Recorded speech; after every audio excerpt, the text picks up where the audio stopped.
안녕하세요. 용쌤의 인사이트 용쌤입니다.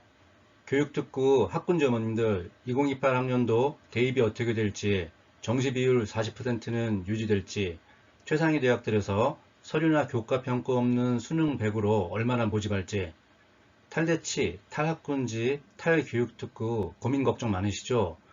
2028 학년도 대입을 치를 지금 중3이야 탈대치, 탈학군지, 탈교육특구 하여야 할지, 어떤 아이들이 해야 하는지, 한다면 어떻게 해야 할지 솔루션을 드릴게요.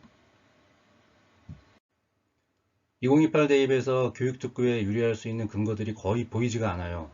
내신 경쟁이 빡센 것은 지금과 같을 텐데 학교 수준을 파악하는 지표 중에 하나였던 표준편차가 교과 성적에서 사라집니다. 최상위 대학에서 수능 100 전형은 최소화될 것으로 예상되고요. 내신 망하면 N수도 어렵게 되겠죠. N수 패자부활전은 수능 고득점보다는 논술에서 가능성을 찾아야 할 것 같아요. 교육특구의 학교들이니까 변화된 입시체제에 맞게 학교가 빨리 변신하고 갖출 거라는 희망을 가질 수는 있어요. 그러나 변신이 그렇게 쉬울 수는 없어요. 뒤에서 이유를 설명드릴게요. 탈출을 고려해야 하는 지역은 정시를 주력으로 하는 고등학교가 많은 지역이에요. 본인이 사시는 곳이 학군지라고 생각하시는 어머님들은 그 지역에 정시를 주력으로 하는 고교가 별로 없다면 탈출을 생각 안 하셔도 됩니다. 탈출 여부 판단을 위한 첫 번째 확인할 것은 올해 말에 국교위에서 발표할 국가교육발전계획 시안입니다. 정시 40% 유지될까? 방송에서 자세하게 다뤘으니까 꼭 시청을 하세요. 가장 빠른 공개 예정 시점은 올해 9월이니까 시안의 정시 비율 변화와 방향성이 담겨 있기를 희망합니다. 만일 대학 자율에 맡긴다 이렇게 발표되면 상위권 학교의 정시 비율은 줄어든다고 해석하면 됩니다. 대학이 점진적으로 조정한다 이런 발표도 상위권 학교의 정시 비율은 줄어든다고 해석하면 됩니다. 참고로 지난 1월 말에 서울대가 발표한 2028 학년도 서울대 대입전형 개편 방안에서 정시 40% 비율 폐지를 추진하겠다고 했어요. 탈출 판단 기준의 1번은 국가교육 발전계획 시안을 확인한다입니다. 앞에서 말씀드렸습니다. 40%가 또는 40% 가까이 유지된다면 탈출 안 하셔도 됩니다. 두 번째 탈출 판단 기준은 우리 아이 학업 역량입니다. 실제로는 이게 넘버원이에요.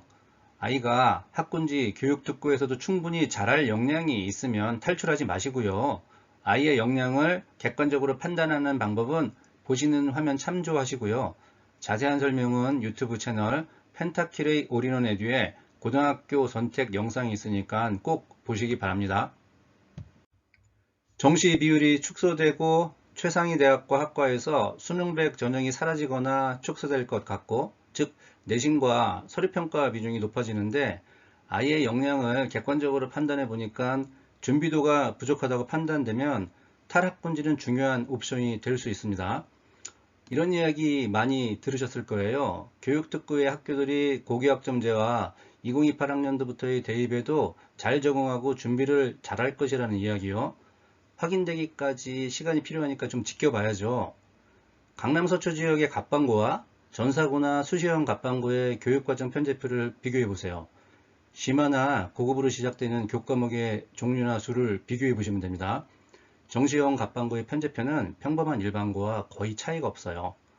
학업 성취도와 면접을 통해 선발하는 학교와 석차 백분율 중심으로 선발하는 갑방고의 공통점은 어느 정도 학업 성취에 대한 능력 검증을 통과해야 입학이 가능하다는 것이고, 이렇게 선발된 아이들이라 교육과정을 다양하고 빡세게 해도 활동을 적극적으로 시켜도 대다수의 아이들은 노력하고 잘 따라갑니다.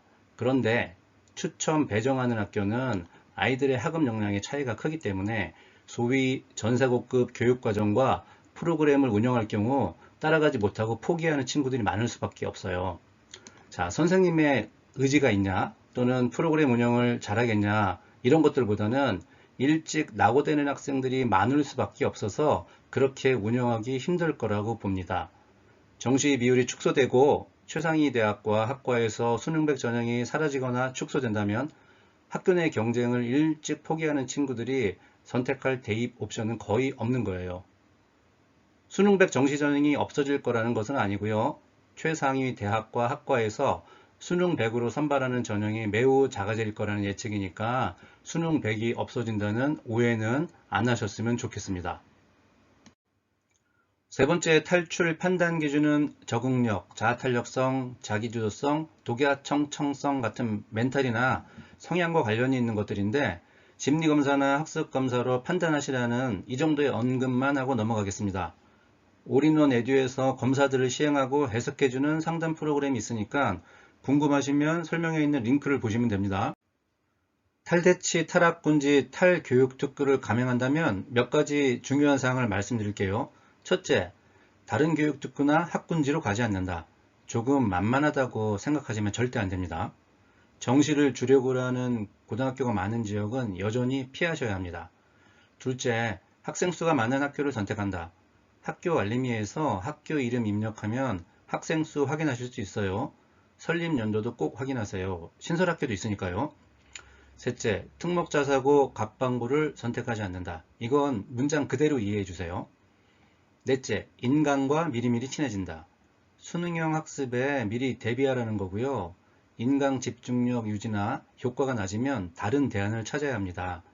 자기주도성이 부족하거나 현강이 꼭 필요하면 SRT나 KTX역에 가까운 지역 선택도 괜찮겠죠. 다섯째, 초등학생 동생이 있으면 수도권을 벗어난다. 의대 지역인재까지 생각하라는 것이고요. 지방소재 중학교에서 모든 과정을 이수하고 해당 지방대학이 소재한 지역의 고등학교에서 모든 과정을 이수하면 지역인재 선발 대상이 됩니다.